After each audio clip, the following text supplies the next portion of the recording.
Hello students, मैं doctor Ravindra Mishra, associate professor geography, BSR government arts college Alwar.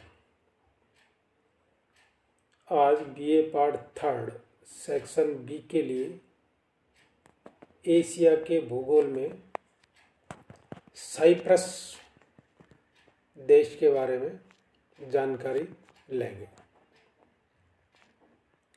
Cyprus भूमध्य सागर के पूर्वी भाग में स्थित साइप्रस दक्षिण पश्चिमी एशिया के देशों में प्राचीन काल से महत्वपूर्ण स्थिति प्राप्त किए हुए है। यह भूमध्य सागरीय द्वीपों का सबसे बड़ा द्वीप है। केवल सिसिली तथा सार्दिनिया इससे बड़े द्वीप हैं। साइप्रस का राजनीतिक भूगोल बहुत महत्वपूर्ण रहा है। सैनिक सुरक्षा एवं सैनिक अड्डों के दृष्टिकोण से इसकी स्थिति बड़ी महत्वपूर्ण है और यही कारण है कि इस देश का इतिहास बड़ा विचित्र है। 1960 को यह स्वतंत्र गणराज्य घोषित हुआ। स्थिति और विस्तार। साइप्रस दक्षिण पश्चिम एशिया के देशों में से भूमध्य सागर में स्थित एक छोटा टापू है जो लगभग 23 डिग्री पूर्वी देशांतर से लेकर 34 डिग्री 36 मिनट पूर्वी देशांतर तक तथा 35 डिग्री उत्तरी अक्षांश से लेकर 36 डिग्री उत्तरी अक्षांश तक स्थित है। यह पूर्व से पश्चिम तक 224 किलोमीटर लंबा तथा उत्तर से दक्षिण तक 96 किलोमीटर चौड़ा है। इसका क्षेत्रफल 9,251 वर्ग किलोमीटर है। द्वीपीय स्थिति होने के बावजूद यह दक्षिणी पश्चिमी एशिया के तटीय देशों से दूर नहीं है। निकोसिया इस देश की राजधानी है। धरातल। साइप्रस द्वीप भूमध्य सागर में उठा हुआ एक पहाड़ी टापू है। इस देश के उत्तरी भाग में लगभग 160 किलोमीटर दक्षिण की ओर से पूर्व से पश्चिम की ओर फैली हुई पर्वत श्रेणियां हैं। इन श्रेणियों के पूर्वी भाग की श्रेणी का नाम कार्पास पर्वत तथा पश्चिमी श्रेणी का नाम किरेनिया पर्वत है। इन पर्वत श्रेणियों की ऊंचाई अधिकतम 920 मीटर है। दक्षिणी पश्चिमी भाग में साइप्रस के सबसे ऊंचे पर्वत स्थित हैं। त्रुडोस सबसे ऊंची पर्वत श्रेणी है जो प्राचीन आग्नेय पदार्थों की बनी हुई है। इसकी औसत ऊंचाई 1500 मीटर है। सबसे ऊंची चोटी ओलंपस शिखर है जो 1950 मीटर ऊंची है। दक्षिणी भाग में अनेक स्थानों पर प्राचीन लावा उद्गारों से बने हुए पर्वत शिखर हैं। दक्षिणी पूर्वी भाग में मैदान पाए जाते हैं। इन मैदानों की सामान्य ऊंचाई समुद्र तल से केवल 200 मीटर है। मेसा ओरिया का मैदान सबसे विशाल मैदान है जो साइप्रस के पूर्वी भाग में स्थित है।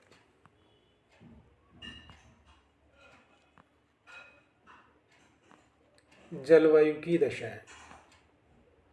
यहाँ की जलवायु भूमध्य सागरीय है।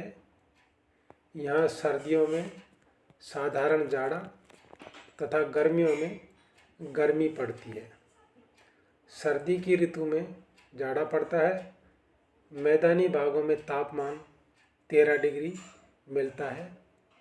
पर्वतीय भागों में तापमान लगभग 5 डिग्री सेंटीग्रेड रहता है। सर्दियों में पाला कभी नहीं पड़ता है। वर्षा अधिक होती है। यहाँ वर्षा वर्ष भर न होकर वर्ष के केवल 9 माह में ही होती है। गर्मी के 3 माह शुष्क होते हैं। वर्षा का वार्षिक औसत पर्वतीय भागों पर 100 सेंटीमीटर तथा तटीय एवं मैदानी भागों पर 50 सेंटीमीटर रहता है। प्राकृतिक वनस्पति। साइप्रस की प्रमुख प्राकृतिक वनस्पति वन तथा घास हैं। साइप्रस की कुल भूमि के 18.6% भाग में वन आच्छादित है। मैदानी भागों में केवल कुछ तटीय भाग को छोड़कर घास के मैदान पाए जाते हैं। घास के मैदान साइप्रस की कुल भूमि के 6% भाग पर फैले हुए हैं। इस प्रकार साइप्रस की लगभग 24.6% भूमि पर प्राकृतिक वनस्पति का विस्तार है। वनों के अंतर्गत चीड़ के वृक्ष अधिक पाए जाते हैं। कृषि साइप्रस का प्रधान व्यवसाय है। यहाँ के निवासी प्राचीन काल में कृषि करते चले आ रहे हैं। आज भी आर्थिक रूप से सक्रिय जनसंख्या का एक बड़ा प्रतिशत कृषि कार्य में लगा हुआ है। देश की कुल भूमि का लगभग 28% भाग कृषि योग्य है। कृषि मैदानी भागों में की जाती है। साइप्रस के मैदानी भाग उपजाऊ हैं। साइप्रस में भूमध्य सागरीय जलवायु होने के कारण वर्षा से जल मिल जाता है। कृषि मुख्यतया उदर पूर्ति के लिए की जाती है। फसलों में गेहूं यहाँ की सबसे महत्वपूर्ण फसल है। गेहूं तथा जौ की कृषि तटीय मैदान तथा मेसाओरिया के मैदान में अधिक की जाती है। दक्षिणी पूर्वी भाग में आलू की खेती अधिक की जाती है। व्यावसायिक कृषि के अंतर्गत भूमध्य सागरीय रसदार कृषि अधिक महत्वपूर्ण है। अंगूर का उत्पादन अधिक किया जाता है। इन रसदार फलों से यहाँ शराब बनाई जाती है। वे विदेशों में निर्यात की जाती है। खनिज पदार्थ। साइप्रस में खनिज पदार्थ अधिक नहीं मिलते हैं। इस देश में खनिज पदार्थों की कमी होते हुए भी खनिज निकालने का कार्य प्राचीन काल से होता रहा है। देश की लगभग 4% जनसंख्या खनिज व्यवसाय में लगी हुई है। यहाँ का प्रमुख खनिज तांबा है। देश की अर्थव्यवस्था में खनिज पदार्थों का बहुत महत्व है। उद्योग धंधे। साइप्रस में आधुनिक उद्योग धंधों का विकास बहुत कम हुआ है। आज भी जो कुछ भी उद्योग धंधे यहाँ पर मिलते हैं वे या तो घरेलू रूप में है या कृषि उत्पादन पर निर्भर है। भूमध्य सागरीय फलों का यहाँ उत्पादन अधिक होता है, इसलिए बहुत से कुटीर व्यवसाय इस पर आधारित हैं, जैसे शराब बनाना, फलों को सुखाकर डिब्बों में बंद करना, जैतून का तेल निकालना इत्यादि। साइप्रस के सभी उद्योगों से देश के कुल आर्थिक उत्पादन का 90% भाग प्राप्त होता है तथा देश की लगभग 26% जनसंख्या इन विभिन्न उद्योगों में लगी हुई है। परिवहन के साधन। साइप्रस में यातायात के साधनों में सड़क परिवहन सबसे विकसित साधन है। देश का लगभग 80% यातायात तथा माल ढोने का साधन सड़क यातायात है। रेल यातायात का साइप्रस में कम विकास हुआ है। देश में जल परिवहन का भी अभाव है। आंतरिक जल मार्गों की कोई सुविधा नहीं है। समुद्री स्थिति होने के कारण सामुद्रिक यातायात की सुविधाएं प्राप्त हैं। विदेशी व्यापार। साइप्रस देश का अभी विकास अधिक नहीं हो पाया है, इस कारण विदेशी व्यापार भी अधिक नहीं होता है।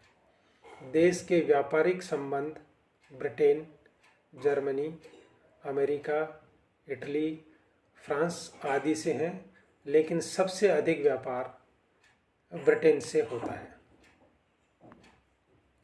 जनसंख्या। देश में जनसंख्या का प्रति वर्ग किलोमीटर घनत्व लगभग 90 व्यक्ति रहा है। यहाँ सबसे अधिक जनसंख्या निकोसिया के आसपास व मेसाओरिया के मध्य मैदानी भाग में मिलती है, जहाँ जनसंख्या का प्रति वर्ग किलोमीटर घनत्व लगभग 200 व्यक्ति है। सबसे कम जनसंख्या का घनत्व त्रिदोष के पर्वतीय भागों में है, जहाँ प्रति वर्ग किलोमीटर में केवल 5 व्यक्ति मिलते हैं। साइप्रस में सबसे अधिक जनसंख्या यूनानी ईसाइयों की है, जो कुल जनसंख्या का लगभग 85.16% है। लगभग 11.65% तुर्क हैं। शेष 3.19 में मुसलमान तथा अन्य व्यक्ति हैं। यहाँ के निवासी यूनानी धर्म को मानने वाले हैं। प्रमुख नगर। साइप्रस में कई बड़े बड़े नगर हैं। कुछ नगर प्रमुख व्यापारिक केंद्र भी हैं। साइप्रस के प्रमुख नगर निम्न हैं। निकोसिया। निकोसिया साइप्रस का सबसे बड़ा नगर है। यह देश की राजधानी के अलावा प्रमुख व्यापारिक केंद्र तथा महत्वपूर्ण बंदरगाह भी है। इस नगर की स्थिति बहुत सुंदर है। यह मेसाओरिया के मैदान के मध्य में बसा हुआ है। फामगस्टा। फामगस्टा पर साइप्रस का सबसे बड़ा एवं महत्वपूर्ण बंदरगाह स्थित है। यह साइप्रस का व्यापारिक नगर तथा औद्योगिक केंद्र भी है। यहाँ से विदेशी व्यापार होता है तथा यह सड़कों एवं रेल मार्गों के द्वारा देश के भीतरी भागों से जुड़ा हुआ है। आज इतना ही।